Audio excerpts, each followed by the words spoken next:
Those black people who speak negatively about our race are the most mentally enslaved among us.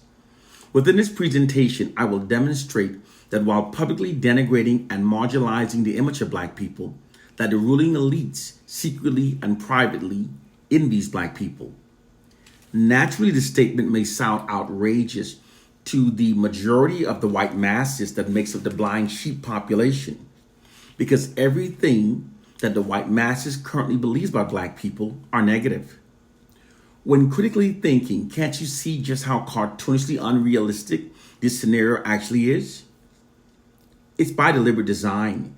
It's a perception management system that prevents the white masses from unifying themselves against the ruling white elites by keeping their collective aggressions misdirected toward black people.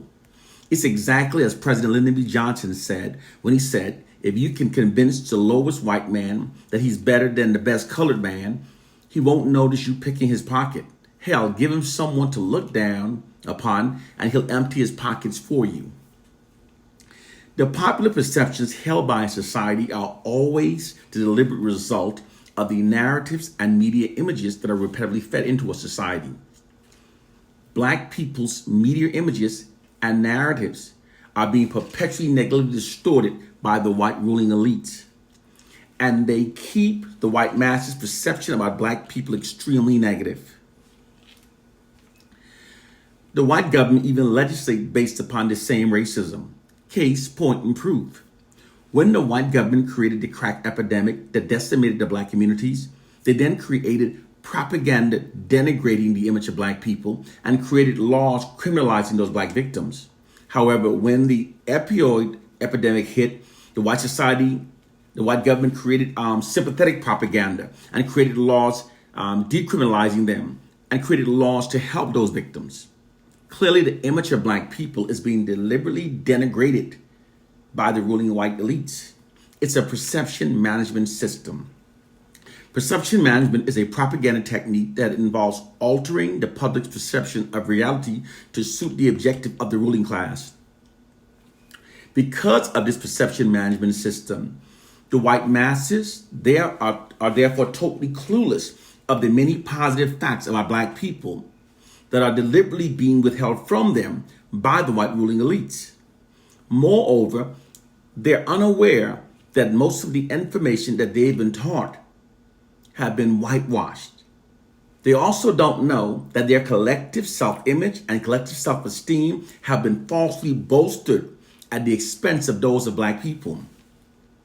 Therefore, many among the white masses will naturally find my statement that the ruling elites secretly envy black people as being ridiculous because they don't know.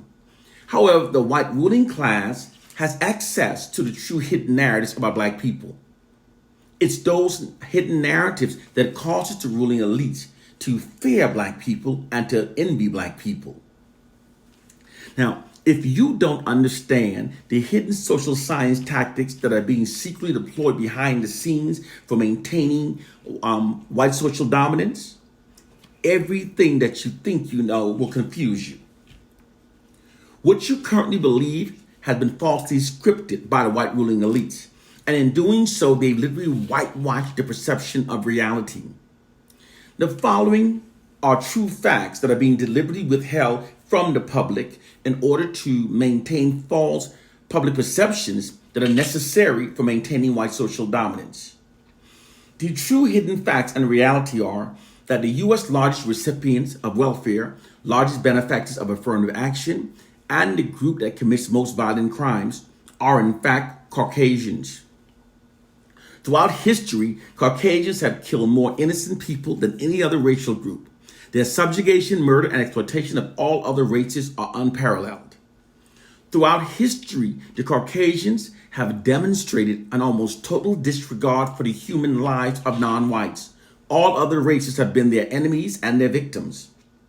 While labeling all other races as being savages, the Caucasians have in fact been the most brutally savage throughout history. Caucasians are also now more likely than any other racial group to kill a family member for a financial gain, and are more likely than any other racial group to kill a parent. This is not hate. This is not a hate speech. They often falsely label those of us who tell the truth as being spreaders of hate in order to prevent us from telling the truth. Furthermore, in spite of cultural traumas wrought by the injustices of white racism and slavery, most inventions that have revolutionized the world were in fact either invented by black people or were directly inspired by early inventions by black people. These facts regarding Caucasians and black people are in fact true. However, they're being deliberately withheld from the public at large. The public at large actually function based upon false white exalting and black marginalizing narratives. The white society sits upon a throne of white exalting lies. It's called Orwellian propaganda. Orwellian propaganda are societal conditions created and sustained by misinformation, distortion of facts, denial of truth, and even the manipulation of the past to falsely exalt Caucasians. White historians justify this unethical practice by saying that it's customary for conquerors to distort facts and rewrite history to favor themselves. However, the true reason it's being done is to create and sustain false assumptions within the society that aids in the preservation of white social dominance. According to white social scientists, in order for a dominant group to maintain its position of social dominance, that the narratives fed into a society must always exalt the dominant group.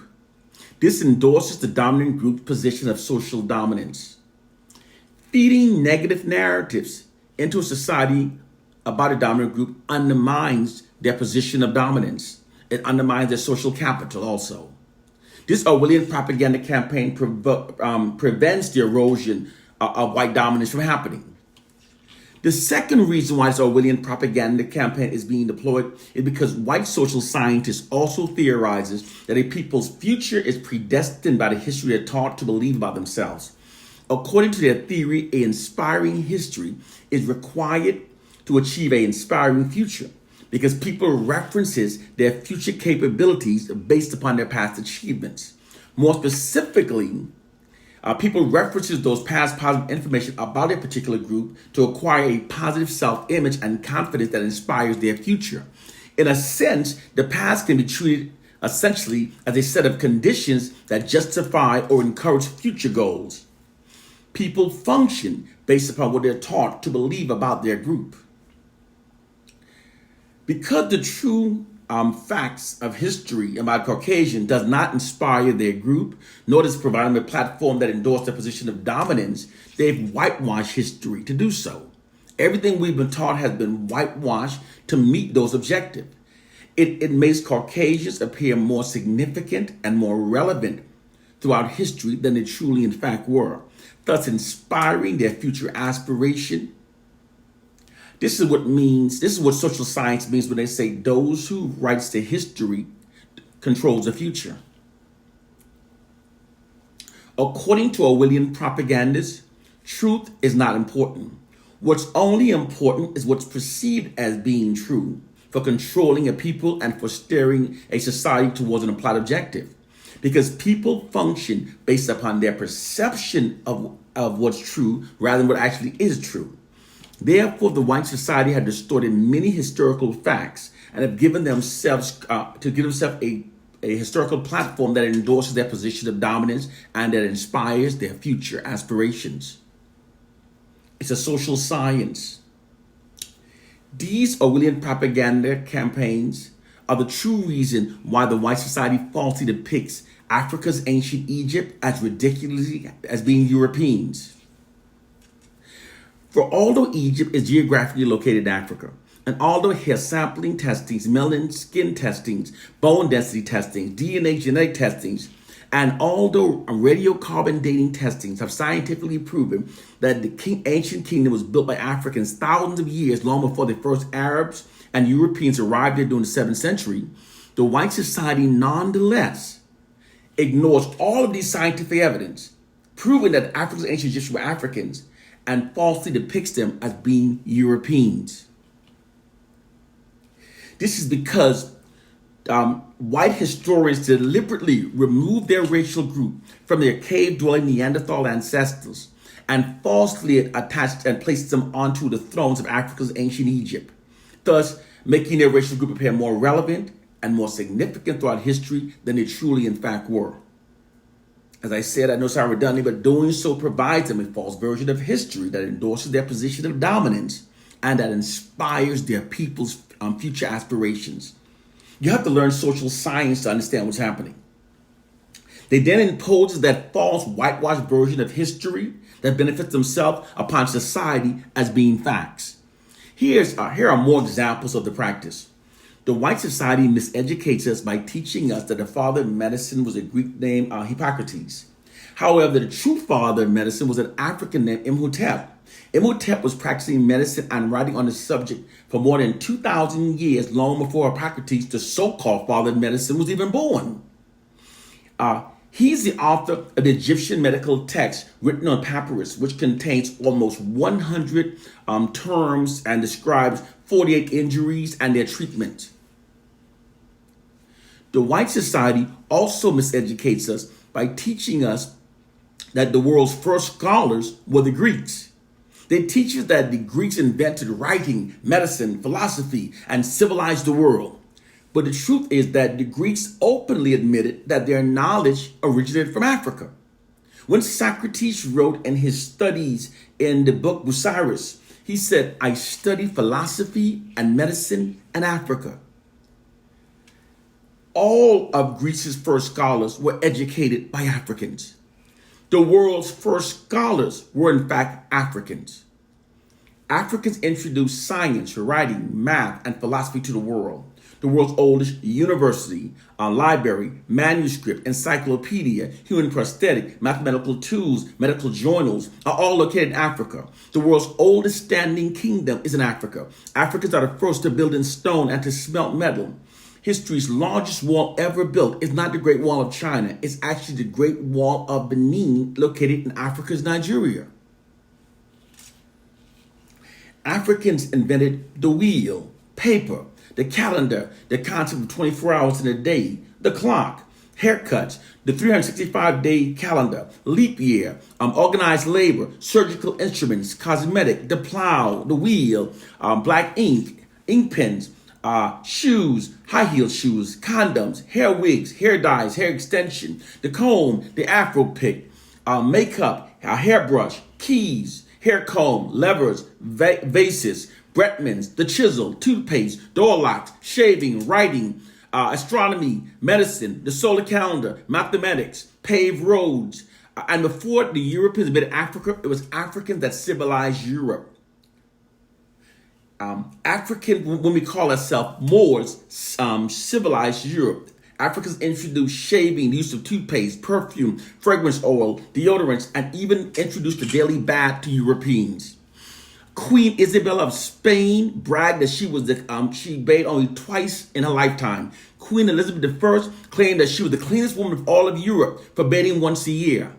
This non-bathing practice changed only after the Africans civilized Europe. The white society also miseducates us by teaching us that Thomas Edison is responsible for lighting up the world. However, the true fact is that after Thomas Edison patented his light bulbs, no companies purchased it nor mass produced it. This is because it was deemed not efficient enough. It lit very dimly and lasted only a few minutes. The inventor, whose light bulb was mass produced and was purchased and mass produced and was spread around the world, was invented by an African American named Lewis Latimer. He sold a patent to the U.S. Electric Company in 1881. He was also dispatched around the world to oversee its installation. Therefore, the true reality is that it's actually a black man that lit up the entire world. While it's Thomas Edison that was given full credit for the invention of the light bulb, this is merely the white society's Orwellian propaganda campaign at work, distorting facts to falsely exalt whites. Therefore, the truth has been hidden that it's actually a black man that lit up the world. Lewis Latimer lit up the world, and he literally wrote the book on electric lighting. And he also holds a patent for the first electrical lamp. He's also the man that drew up the pattern schematic design for Graham Bell's telephones. Your perception of reality is a white deception. Here's a related historical fact that has been withheld from your whitewash history books. And it's a fact. Within 80 years following the abolishment of slavery, and in spite of receiving no reparation and wrought by cultural traumas caused by the continued injustice of white racism, African Americans submitted 726 invention patent applications to the U.S. Patent Office.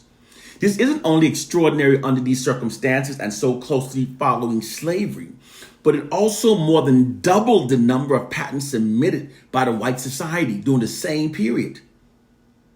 Black people have in fact enriched the life of every person on this planet through our many inventions. Without Black people, there would exist no internet, no cell phones. We wouldn't have cameras or microphones on our cell phones.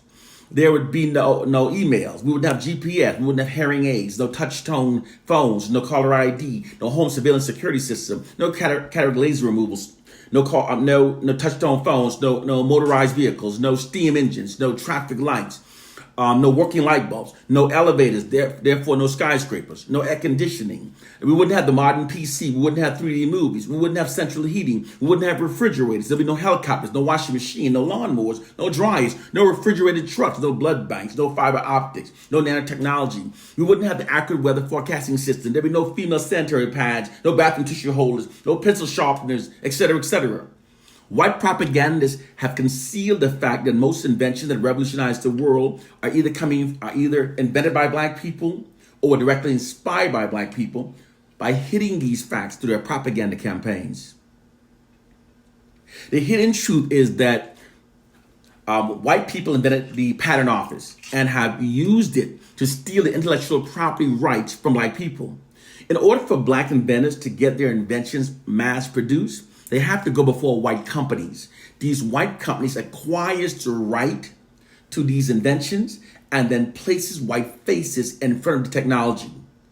This scenario literally allows the white society to continue exploiting the intellectual genius of Black people while maintaining the appearance that all technological advancements are coming from the minds of white people. Through this whitewashing practice, the collective self-esteem of the white masses has been falsely bolstered at the expense of the collective self-esteem of the Black masses. There's more. Do you know that the first successful open heart surgery on this planet was performed by a Black surgeon in a Black-owned hospital? Dr. Daniel Hale Williams founded the Providence Hospital and training school for nurses in 1891, and he performed the first successful open heart surgery in 1893. Following the surgery, white surgeons from around the world came to learn from Dr. Williams. Many white surgeons had attempted the surgery earlier, but their patients all died. In 1940, Dr. Charles Drew, another African-American doctor, achieved yet another medical pioneer and breakthrough when he invented a system of storing blood plasma. And just like Williams, doctors from around the world came to learn from him. Dr. Drew was asked by the government officials to establish a blood bank that was used to help soldiers during time of war. That has since helped billions of people around the world. Your perception of reality is an elaborate white deception. You know, many times people come to this country looking down on African Americans. Everyone comes looking down, but they don't understand that there's a perception management system in place. Most African Americans don't know their true great narratives. The white society's negative depictions of Black people actually bears almost no relations to our reality. The oppressor's depiction of the oppressed is never a true one. It's always negatively distorted to serve the oppressor's nefarious hidden agendas. This has remained a consistent fact throughout history, and is still especially true now in regard to Black people living under white dominance. They negatively distort the perception of us because it creates and sustains false perception that aids to maintain their dominance. Moreover, the oppressors cannot control the oppressed if the oppressed know that they're the greater people. To control the people, you must negatively control what they think about themselves collectively. Once they've been made ashamed of themselves, collectively, you no longer need change to hold them. Dr. John Henry Clark said this. Because the white society writes all of our narratives, they control our media images, they therefore literally owns our perception of ourselves. And they maintain their social dominance over us by keeping us believing the fraudulent worst about ourselves. More specifically, they negatively distort our perception of ourselves because accordingly, white social scientist says for a dominant group to maintain its position of social dominance, you must condition the subordinate population to accept their subordinate status within the society. This is achieved by denying the oppressed of positive information about themselves while keeping them believing the fraudulent worst about themselves. There's a perception management system, and they've created a prison for our minds. This is why black people walk around speaking negatively about ourselves. Now, here's the reality. There's no black person out there can confirm his negative assessment based upon his own experience. No, it's not humanly possible. It's not humanly possible to do so. Our negative perceptions of our racial group has been deliberately embedded into our minds through the white society that controls the information that's fed into our minds. There are 4 ways to successfully manipulate the human brain: by what we're taught, by what we hear, by what we see, and through repetition. The white society exploits its monopoly over the education we're taught, the media images we see, and the societal narrative we see and repetition to shape our minds in ways that serve the white society. We have to wake up from believing in biblical fairy tales and slave syndrome myth. We have to start studying social sciences. We have to start learning about social engineering. You have to study the Tavistock Institute of Human Behavior. We have to start learning who was Edward Bernays, because those are the tactics they're using against us. While they're using sophisticated science against us, they have our minds dumbed down, playing in a sandbox. And they have us so confused. It's literally like the white society is playing chess, and black people aren't even playing checkers. Black people are playing hopscotch. Those of us who tell you the truth are trying to free you from a mental prison that you don't even know you're trapped within. One love and peace.